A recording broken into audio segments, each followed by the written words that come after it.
Hi, I'm Alana. Welcome to another video.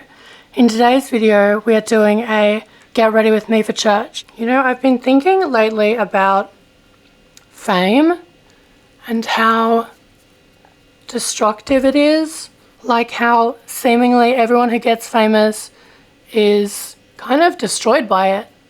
You know, like how many marriages last in Hollywood? Like think about Brad and Angelina, for instance.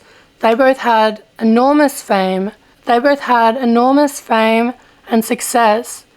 And look what happened to their marriage.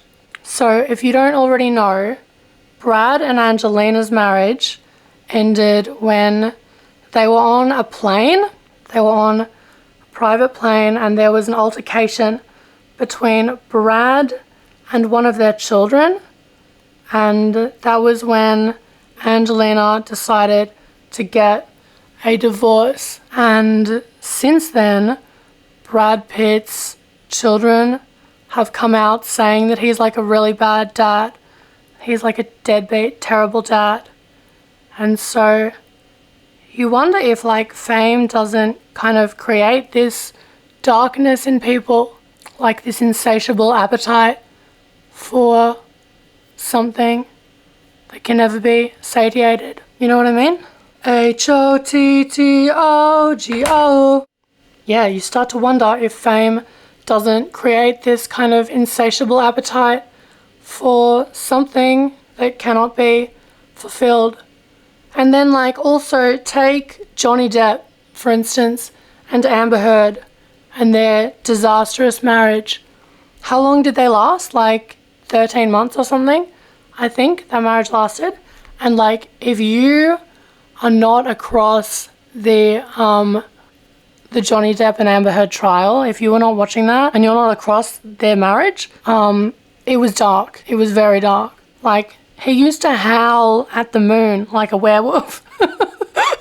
Johnny Depp, he used to howl like an animal, which is such a like, unsettling thing to do, isn't it? But I feel like fame kind of creates that, a fertile environment for darkness and destruction.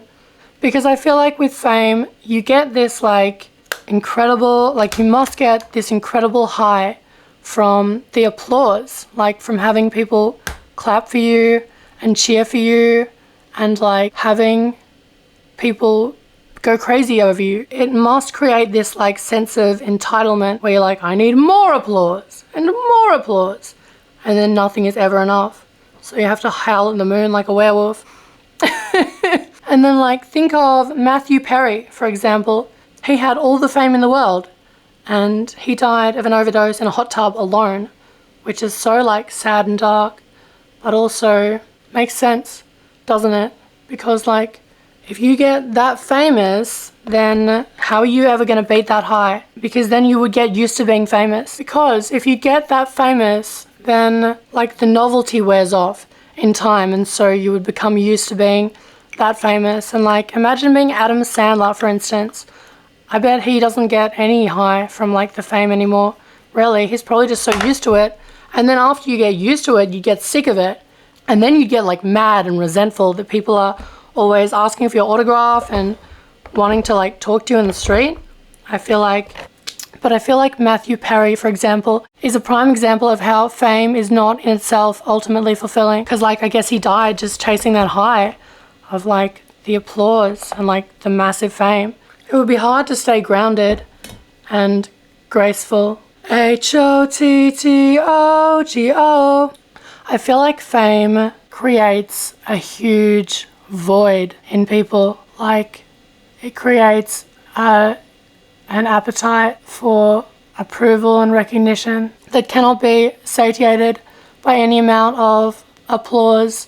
I feel like fame makes people, and then you look at Britney Spears and like her father, like her own family turned against her because of the money that came with her level of fame. Like that's what divided her from her family. Like her birth parents turned against her just because they wanted to get like the money out of her massive fame. And like, look at where she's at now. Look at how Britney Spears is doing now, for example. I feel like all famous people probably have huge shadows. I feel like all famous people probably must have huge shadows. Fame makes people crazy. That's what I think. Anyway, that's just my theory. And that's why I think that fame is in itself destructive and ultimately unfulfilling. Thank you for getting ready with me for church today. You're beautiful. You're perfect.